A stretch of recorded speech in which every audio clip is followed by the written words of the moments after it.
24 जनवरी 1924 का दिन ब्रिटिश हुकूमत चल रही थी और उसी समय बिहार के समस्तीपुर ज़िले के पितौझिया गांव में एक बेहद साधारण और गरीब परिवार में एक व्यक्ति का जन्म होता है, जिसने बाद में बिहार राज्य की 2 बार मुख्यमंत्री और 1 बार उप मुख्यमंत्री के तौर पर सेवा की।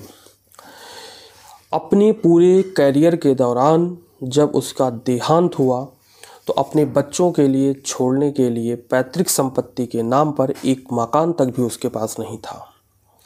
जब वो मुख्यमंत्री और उप मुख्यमंत्री रहा तब उसके पास चलने के लिए गाड़ी नहीं थी, पहनने के लिए कपड़े नहीं थे।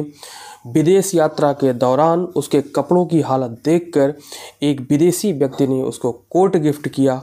ऐसे ही महान व्यक्ति, ऐसे ही ईमानदार व्यक्ति जिसे कल यानी कि 23 जनवरी को प्रधानमंत्री नरेंद्र मोदी द्वारा भारत रत्न देने की घोषणा की गई। जी हाँ, मैं बिहार के पूर्व मुख्यमंत्री कर्पूरी ठाकुर के बारे में आज बात करने जा रहा हूँ।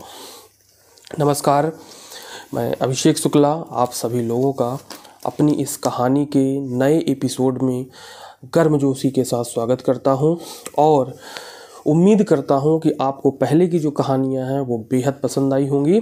और इसी क्रम में आज मैं एक बेहद ही दिलचस्प कहानी लेकर आपके सामने उपस्थित हुआ हूं, कर्पूरी ठाकुर के बारे में। कर्पूरी ठाकुर एक ऐसा नाम जिसके बारे में जितनी बात की जाए उतनी ही कम है। उसकी ज़िंदगी से जुड़े इतने किस्से हैं कि अगर मैं आपको सुनाने लगूं तो समय कैसे निकल जाएगा आपको पता ही नहीं लगेगा। मैं धीरे धीरे उन सारे किस्से और कहानियों को कोशिश करूंगा कि कवर करूं और आप तक पहुंचाऊं, लेकिन आपसे केवल एक ही निवेदन है कि कृपया इस वीडियो को पूरा देखें और अंत तक देखें, तभी इस कहानी को समझने का और सुनने का अपना मज़ा है। मैं समय न बर्बाद करते हुए अपनी इस कहानी पर आगे बढ़ता हूँ। कर्पूरी ठाकुर, जिनका जन्म 24 जनवरी 1924 को बिहार के समस्तीपुर में एक गांव है पितौझिया, जो कि वर्तमान में आज कर्पूरी गांव उन्हीं के नाम से जाना जाने लगा है। कर्पूरी गांव में हुआ था।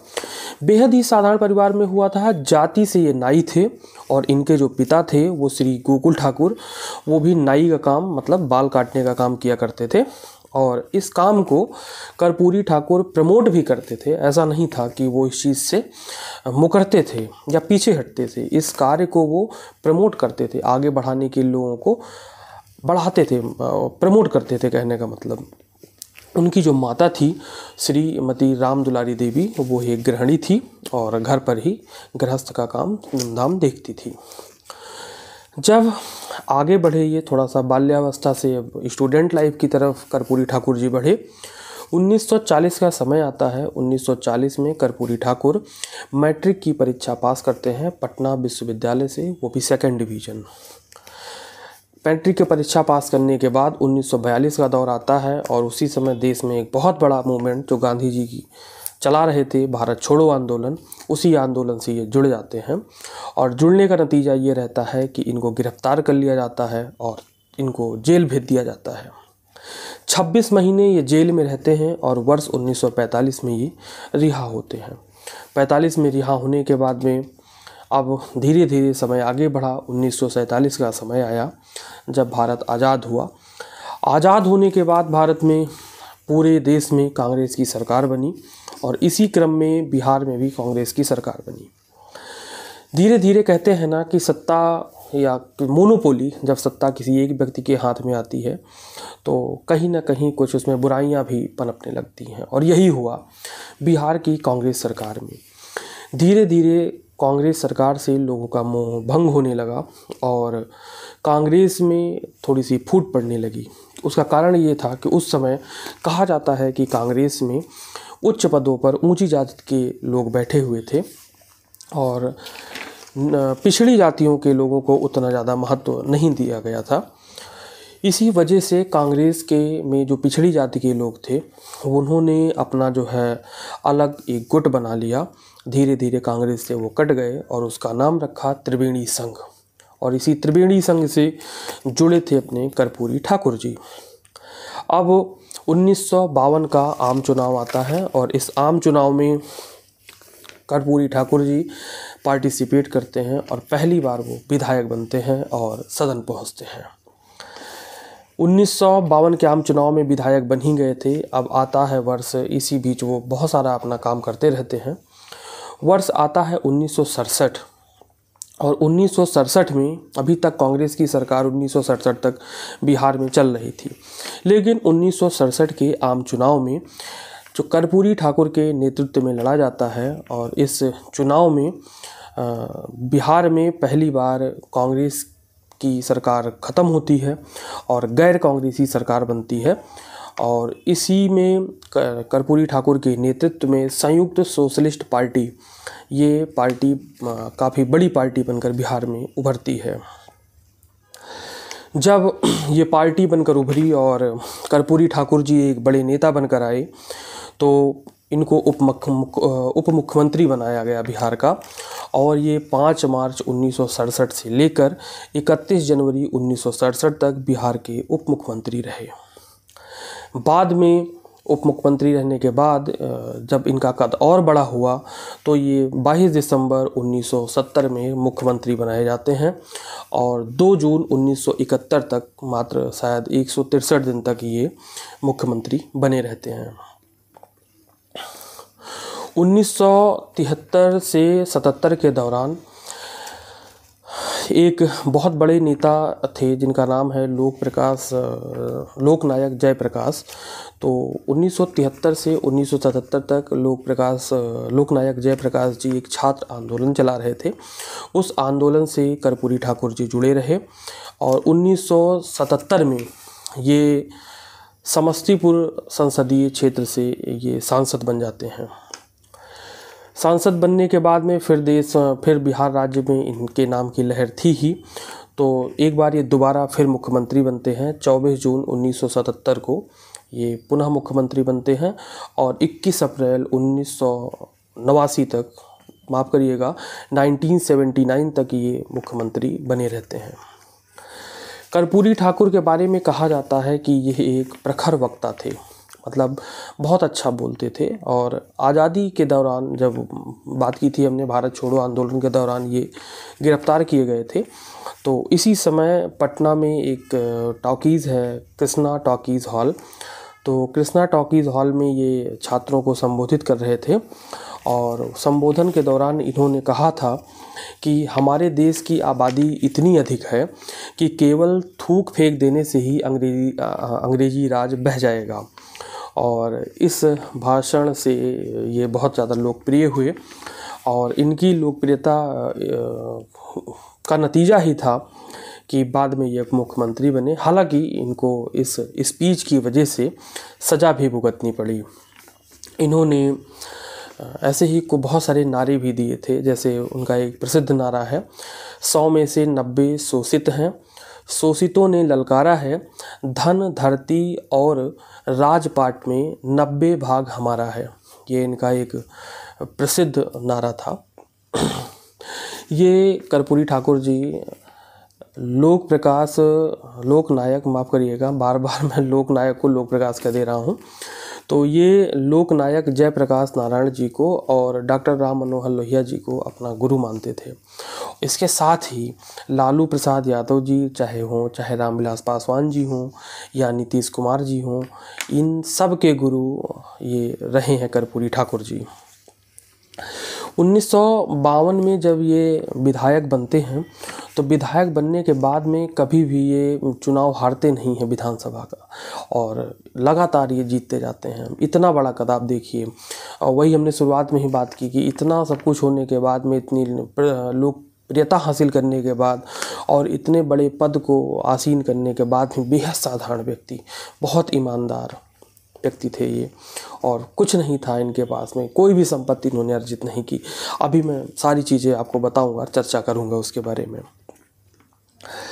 कर्पूरी ठाकुर के जो ईमानदारी के किस्से हैं बहुत ज़्यादा फेमस हैं वो। जैसे अगर उन पर थोड़ा सा नज़र डालें तो कहा जाता है कि जब वो बिहार के मुख्यमंत्री बने पहली बार तो उनके बहनोई साहब उनके पास आए और नौकरी के लिए कहा कि हमें नौकरी जो है आप दिलवा दीजिए या हमें कुछ रोज़गार का साधन वगैरह कुछ हो जाए हमारे लिए।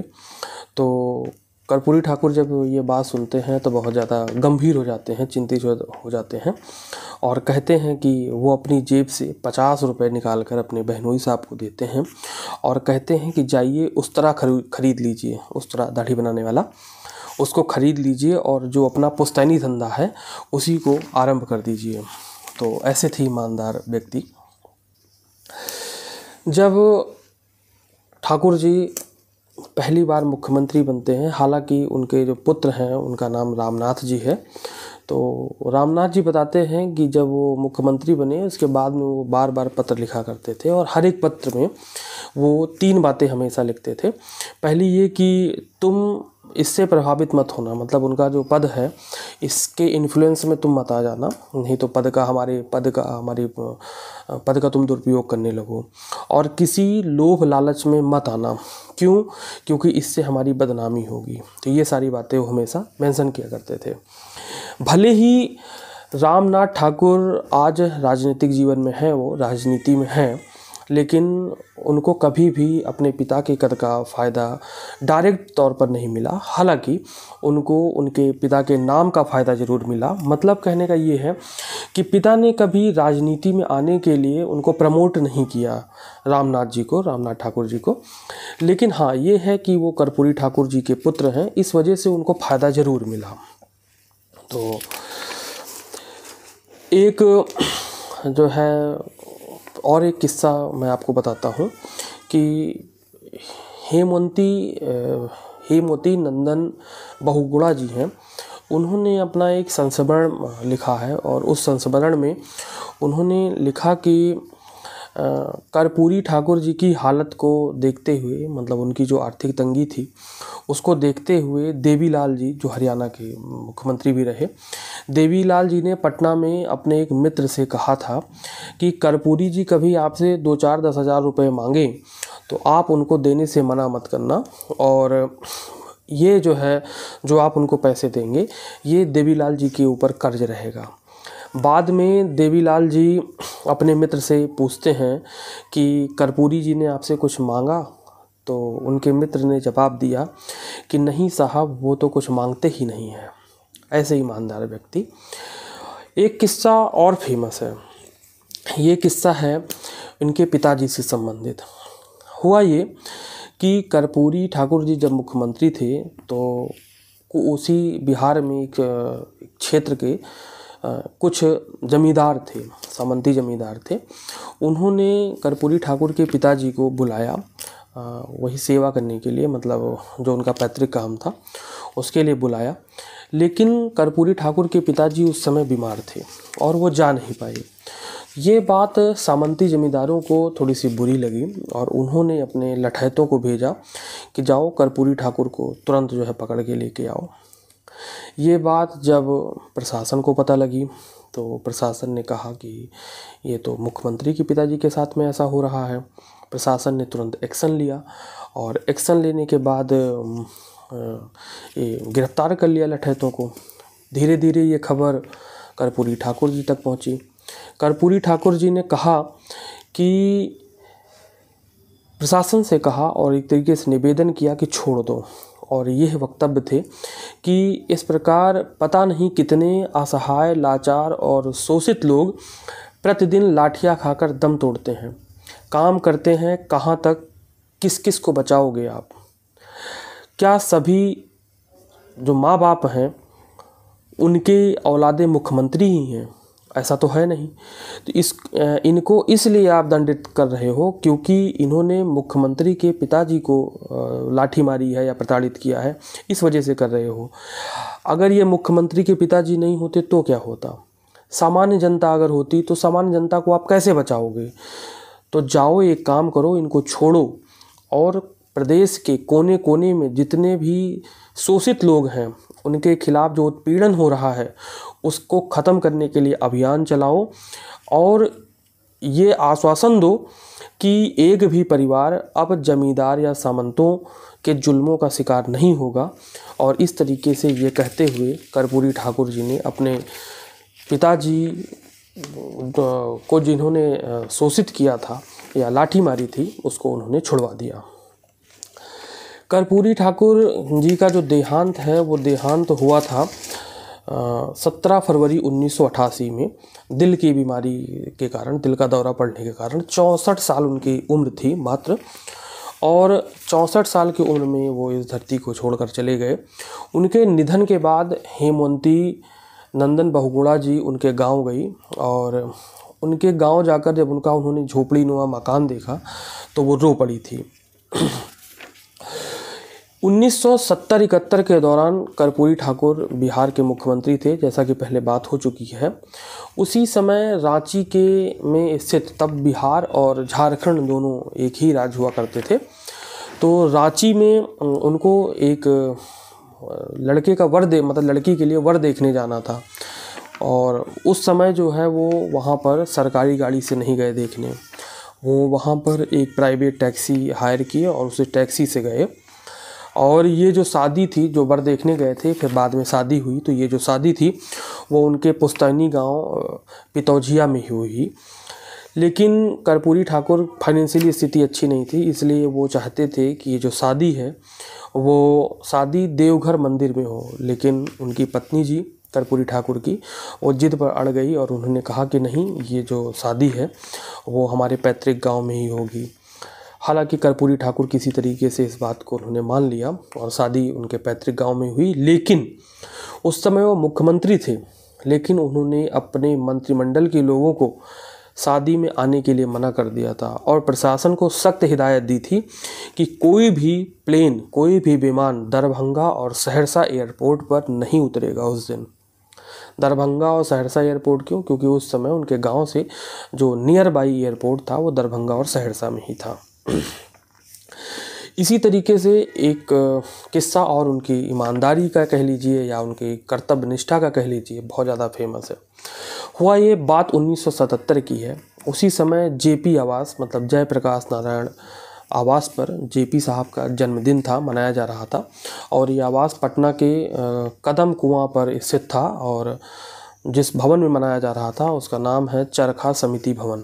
उस भवन में उस समय वो जेपी साहब रहा भी करते थे और उनके जन्मदिन पर जेपी साहब के देश भर से बड़े बड़े नेता, बड़ी बड़ी पार्टियों के नेता उपस्थित थे। उन्हीं नेताओं में जैसे कि चंद्रशेखर थे, उस समय बड़े नेता नानाजी देशमुख थे, ये सब शामिल थे। उसी पार्टी में अपने कर्पूरी ठाकुर जी जाते हैं और मुख्यमंत्री रहते हैं। उस समय मुख्यमंत्री रहने के बावजूद वो फटा कुर्ता, टूटी चप्पल और बिखरे हुए बाल, ये सारा उनका हुलिया था, बहुत ही साधारण रहते थे और इसी तरीके से वो चले जाते हैं। उनकी दशा देखकर इस तरीके से एक व्यक्ति ने टिप्पणी कर दी वहाँ पर, और टिप्पणी क्या की कि किसी मुख्यमंत्री के ठीक ढंग से गुजारे के लिए क्या इतना भी वेतन नहीं मिलता? अगर नहीं मिलता है तो मिलना चाहिए। अब सभी लोग वहाँ पर जो उपस्थित थे वो मतलब तो समझ ही गए थे कि किस पर बात हो रही है। फिर चंद्रशेखर जी अपनी सीट से उठे और वो जो है उन्होंने अपने दोनों हाथों से कर्पूरी ठाकुर जी के कुर्ते को पकड़ा और पकड़ के सब उसकी जो बाँह थी वो सबके सामने फैलाया और बारी बारी से नेताओं के पास गए और कहने लगे कि कर्पूरी जी के कुर्ते के लिए आप कुर्ता फंड में सब लोग दान करिए। और तो इस तरीके से कहते हैं कि उस पार्टी में, और इस प्रकार से काफ़ी ज़्यादा पैसा, मतलब कई सौ रुपए जो है वो फंड कलेक्ट हो गया।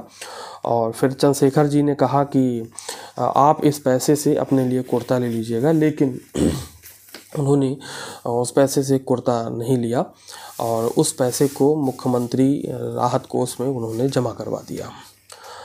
तो ऐसे थे ईमानदार व्यक्ति हमारे कर्पूरी ठाकुर जी। हालांकि उनके किस्से कहानियों के चर्चे जो है वो बहुत ज़्यादा फेमस है। जैसे कहते हैं कि कर्पूरी ठाकुर अगर कुछ लिखाते रहते थे तो उनको नींद बहुत जल्दी आ जाती थी, लेकिन एक बड़ी बात ये थी कि जैसे ही वो नींद से उठते थे वैसे ही जहाँ पर वो जो लिखा रहे थे, जहाँ पर सेंटेंस को छोड़ा रहता था वहीं से वो शुरू कर देते थे। तो ये था एक किस्सा। अगर और मैं आपसे शेयर करूं तो ये बताते हैं कि 1952 में जब वो विधायक बने थे तो एक प्रतिनिधि मंडल ऑस्ट्रिया जा रहा था। विधायकों का एक प्रतिनिधि मंडल ऑस्ट्रिया जा रहा था, एक देश है जिसमें कर्पूरी ठाकुर थे। और कर्पूरी ठाकुर जी के पास में कोट नहीं था, जबकि बाकी सारे लोग सूट बूट पहन कर जा रहे थे। इस वजह से कर्पूरी ठाकुर को भी दोस्त अपने एक मित्र से कोट उधार मांगना पड़ा। और इतना ही नहीं, जब वो ऑस्ट्रिया पहुँचे तो उनकी सादगी पर वहाँ के जो मार्शल थे टीटो, वो मार्शल टीटो बहुत फिदा हो गए और उन्होंने कर्पूरी ठाकुर को एक कोट जो था वो गिफ्ट किया। और गिफ्ट करने के बाद वो कोट लेकर कर्पूरी ठाकुर जी फिर अपने देश लौटे। ज़मीनी नेता थे वो, और ज़मीनी नेता होने के वजह से अक्सर उनके घर पर लोगों का आना जाना लगा रहता था और इसमें उनके परिजन भी हुआ करते थे। इसी दौरान एक घटना घटती है। घटना ये रहती है कि उनके वही गांव जो कि समस्तीपुर में स्थित था, तो वहीं से उनके स्कूल के, जिस स्कूल से पढ़े थे, वहाँ के एक गुरुदेव टीचर वो उनसे मिलने के लिए पटना आते हैं, कर्पूरी ठाकुर जी से मिलने के लिए। तो उस समय कर्पूरी ठाकुर जी सरकारी आवास में रुके थे, लेकिन वहाँ पर सोने की इतनी ज़्यादा व्यवस्था थी नहीं। तो कर्पूरी ठाकुर ने अपने एक परिजन से कहा कि आज रात के लिए जो अपनी बिछावन है, बेड है, वो मास्टर साहब के लिए खाली कर दीजिए। परिजन ने बेड तो खाली कर दिया, लेकिन वो बहुत झल्ला उठा। और क्यों झल्ला उठा? क्योंकि ऐसी स्थितियों का सामना परिजनों को करना पड़ता था। इसलिए करना पड़ता था क्योंकि आए गए दिन कोई ना कोई व्यक्ति आता ही रहता था कर्पूरी ठाकुर जी से मिलने के लिए। जब अगले दिन कर्पूरी ठाकुर जी को यह बात पता लगी तो उनके उस समय निजी सचिव थे सुरेंद्र किशोर, तो निजी सचिव को बुलाकर कहा कि आप उस सरकारी अफसर को बुलाइए और उनसे कहिए कि हमारे सरकारी आवास पर जितनी भी सरकारी चौकी और चारपाइयाँ हैं वो सारी चौकी और चारपाइयाँ वापस ले जाइए, और अब मैं फर्श पर ही बिछावन लगा कर सोऊंगा। फर्श पर बिछावन लगा के सोएंगे मतलब अब जो कोई उनका गेस्ट आएगा तो उसके लिए बिछावन की और चारपाई की कोई ज़रूरत नहीं, वो भी साथ में ही सुलाएंगे। तो अब साहब के आदेश का तो पालन करना ही था, और पालन के दौरान फिर जो सारी चौकी और चारपाइयाँ थी वो सरकारी आवास से हटा ली गई, और अब कर्पूरी ठाकुर जी उस दिन के बाद फर्श पर ही सोने लगे। जब कर्पूरी ठाकुर जी मुख्यमंत्री पद से हट गए तो हटने के बाद में वो नहीं चाहते थे, उनके सचिव जी ने बताया, सुरेंद्र जी ने, कि वो नहीं चाहते थे कि उनके परिजन, उनके घर वाले उनके साथ पटना में रहें। क्योंकि पहली चीज़ तो जो इनकी आय थी वो बहुत ज़्यादा सीमित थी, वो इतनी नहीं थी जिससे कि परिवार का खर्चा चलाया जा सके। और हालांकि वो महीने में 20 दिन पटना से बाहर भी रहते थे। क्योंकि वो बिहार के कई सारे जो है ज़िलों का, कई सारे गाँवों का वो दौरा करते रहते थे पार्टी के प्रचार के लिए, कई सारी चीज़ों के लिए। तो उन्होंने अपने परिजन से, अपने सचिव के माध्यम से अपने परिवारजनों को कहलवाया कि जितने भी हमारे परिवार के लोग हैं वो सभी लोग अपने गांव पितौझिया जो है वो चले जाएं। ना चाहते हुए भी निजी सचिव को ये बात जो है कहनी पड़ी, और इसके बाद कर्पूरी ठाकुर के सभी परिजन गांव चले गए, और गांव में ही उनका जो पारिवारिक पेशा था नाई का, वो उनके पिताजी जो है वो करते रहे, उनके परिवार के लोग करते रहे। कहते हैं कि जब कर्पूरी ठाकुर जी मुख्यमंत्री थे उस दरमियान भी जो उनके पिताजी गोकुल ठाकुर थे वो नाई का ही काम किया करते थे, और इस काम को कभी भी कर्पूरी ठाकुर जी ने रोका नहीं करने से, जबकि इस काम को उन्होंने करने के लिए बढ़ावा ही दिया। पूरी जिंदगी के दौरान कर्पूरी ठाकुर जी हमेशा कांग्रेस का विरोध करते रहे, यहाँ तक कि जब इमरजेंसी लगी थी तो इंदिरा गांधी जो है उनको काफ़ी बार गिरफ्तार करने का उन्होंने प्रयास किया, इंदिरा गांधी जी ने, लेकिन वो कर्पूरी ठाकुर जी को कभी गिरफ्तार नहीं करवा पाई। यहाँ मुख्यमंत्री रहते हुए उन्होंने बिहार में पढ़ाई जो है मुफ्त कर दी, और जो बिहार के सरकारी दफ्तर थे उन दफ्तरों में ये कह दिया कि जो भी कामकाज होंगे वो हिंदी में ही होंगे। और पढ़ाई मुफ्त कर दी, पिछड़ा वर्ग के लोगों के लिए जो है उन्होंने काम किया, और इसी वजह से वो पहले एक ऐसे व्यक्ति हैं जो जीते जी जननायक जो है वो कहे जाते हैं। बिहार में पिछड़े लोगों की जो आबादी है वो 52% है, और इस वजह से जितने भी राजनीतिक दल हैं वो दल हमेशा पिछड़े जातियों को साधने की कोशिश करते हैं, और साधने के लिए हमेशा कर्पूरी ठाकुर जी का इस्तेमाल करते हैं। और इसी वजह से वर्ष 2020 में कांग्रेस गवर्नमेंट ने अपने घोषणा पत्र में पिछड़ी जातियों को साधने के लिए कर्पूरी ठाकुर सुविधा केंद्र खोलने का भी अनाउंसमेंट किया था। तो ऐसे व्यक्ति हैं कर्पूरी ठाकुर जी। एक किस्सा, बेहद दिलचस्प किस्सा है जो मैं आपके साथ साझा करना चाहता हूँ। ये जो कहानी है वो हमारी बहुत लंबी होती जा रही है, फिर भी मैं आपको वो किस्सा सुनाऊंगा। इसलिए सुनाऊंगा क्योंकि व्यक्ति महान हैं, व्यक्ति बड़े हैं, और जब बड़े व्यक्ति होते हैं तो उनकी जो बातें हैं उनके बारे में चर्चा जब होती है तो वो लंबी खींची जाती है, और आज की जो चर्चा है वो लंबी खींचेगी भी। खैर, बात 80 के दशक की है। 80 के दशक में जो कर्पूरी ठाकुर जी थे वो बिहार में विपक्ष के नेता थे, और उनको भूख उस समय बहुत ज़्यादा जोर से लगी हुई थी, और वो घर जाना चाहते थे, और घर वैसे भी चले जाते, लेकिन उस दिन उनकी तबीयत थोड़ी सी ख़राब थी। तो उन्होंने एक पर्ची लिखी, और पर्ची जो है वो लालू यादव जी के पास भेजी, और उस पर्ची में लिखा था कि मुझे थोड़ी देर के लिए आप अपनी जीप दे दीजिए, मुझे घर जाना है, भूख लगी है। तो लालू प्रसाद यादव जी ने उस पर्ची में लिख के जवाब भिजवाया कि जीप आप ले लीजिए बेशक, लेकिन जीप में तेल नहीं है। तो और ये भी लिखा कि आप 2 बार के मुख्यमंत्री रह चुके हैं, कम से कम एक कार तो खरीद लीजिए। तो कर्पूरी ठाकुर जी ने उस बात का जवाब दिया और कहा कि कार में तेल डलवाने के लिए उनके पास में पैसे नहीं हैं, बड़ी मुश्किल से तनख्वाह से तो घर की दाल रोटी जो है वो चल पा रही है। आज कहना यही है कि आज कोई व्यक्ति जो है वो राजनीति में या थोड़े से छोटे से पायदान पर पहुंचता है तो उसके पास में सारी मूलभूत सुख सुविधाएं हो जाती हैं, लेकिन इतने बड़े पद पर रहने के बावजूद कर्पूरी ठाकुर जी अपने लिए, अपने परिवार के लिए मूलभूत आवश्यकताओं की भी पूर्ति नहीं कर पाए। एक दिलचस्प किस्सा है ईमानदारी का उनकी, और ये आपको जानना भी चाहिए।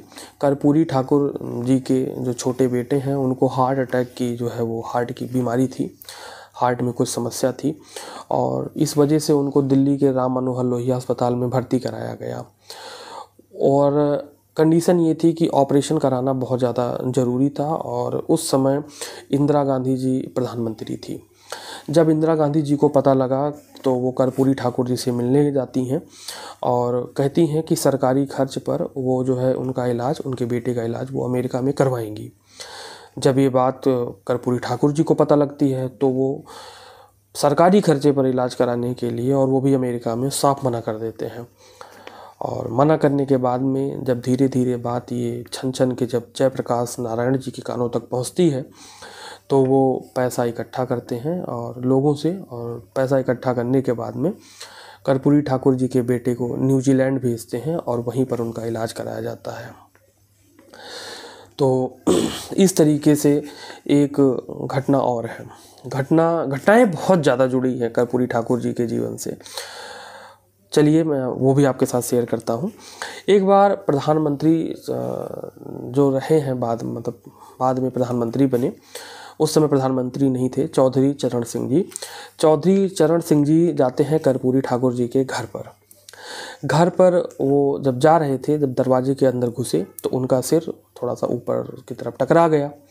जब टकरा गया तो उन्होंने कहा कर्पूरी ठाकुर जी से कि कम से कम आप जो है वो दरवाज़ा तो ऊंचा करवा लीजिए। इस पर कर्पूरी ठाकुर जी ने बहुत ही प्यारा जवाब दिया। उन्होंने कहा कि जब तक बिहार के हर गरीब का घर नहीं बन जाता है तब तक वो अपना घर बनाकर क्या करेंगे। कहा जाता है कि उनकी पत्नी के निधन के बाद उनके पैतृक घर में ही उनकी श्राद्ध करनी पड़ी और लोगों को भोज कराने के लिए आमंत्रित किया गया, लेकिन उनके पैतृक घर में इतनी जगह नहीं थी कि भोज कराया जा सके। इस वजह से लोगों को ट्रेन के जो रेलवे स्टेशन का जो प्लेटफॉर्म है उस प्लेटफॉर्म पर बिठाकर भोजन कराया गया। तो ये था कर्पूरी ठाकुर जी का पूरा जीवन, उनसे जुड़े हुए दिलचस्प किस्से। और सबसे बड़ी बात यही कि भारत रत्न कर्पूरी ठाकुर जी को क्यों दिया गया। तो मुझे लगता है कि अब आपकी समझ में आ गया होगा कि ऐसे महान व्यक्ति जिन्होंने इस देश के लिए, खास करके बिहार राज्य के लिए जितना बड़ा बलिदान दिया, तो भारत रत्न क्या, इससे भी बड़ी अगर कोई चीज़ हो तो वो उनके लिए बनती है। ऐसे व्यक्ति को दिल से नमन है। उम्मीद करता हूँ कि आपको ये कहानी पसंद आई होगी और ऐसी ही मैं कहानियाँ प्रतिदिन आपके लिए लेकर आता रहता हूँ। तो आप हमारे चैनल पर, हमारे पेज पर बने रहिए और कहानियों का आनंद उठाते रहिए। हाँ, कुछ चीज़ें वो मैं आज लेकर आया था। आज नेहा जायसवाल जी का जन्मदिन है। मेरी तरफ से उनको जन्मदिन की हार्दिक शुभकामनाएं। ईश्वर करे कि आपके जो है दीर्घायु हों और आपके जीवन में खुशियाँ आएँ। और एक और नाम है शैलेश ओझा। शैलेश ओझा जी ने बोला है कि उनका नाम ले लिया जाए, तो शैलेश जी मैंने आपका नाम ले लिया है। पिंकी शर्मा जी का जो है वो जन्मदिन है, कल उनका जन्मदिन था और उनको जन्मदिन की ढेर सारी शुभकामनाएं। ईश्वर से यही प्रार्थना है कि आप स्वस्थ रहें, मस्त रहें और दीर्घायु को प्राप्त करें। तो आज की कहानी में बस इतना ही। जल्द ही का मतलब कल ही आपसे फिर एक नई कहानी में मिलूँगा। तब तक के लिए नमस्कार, शुभ रात्रि।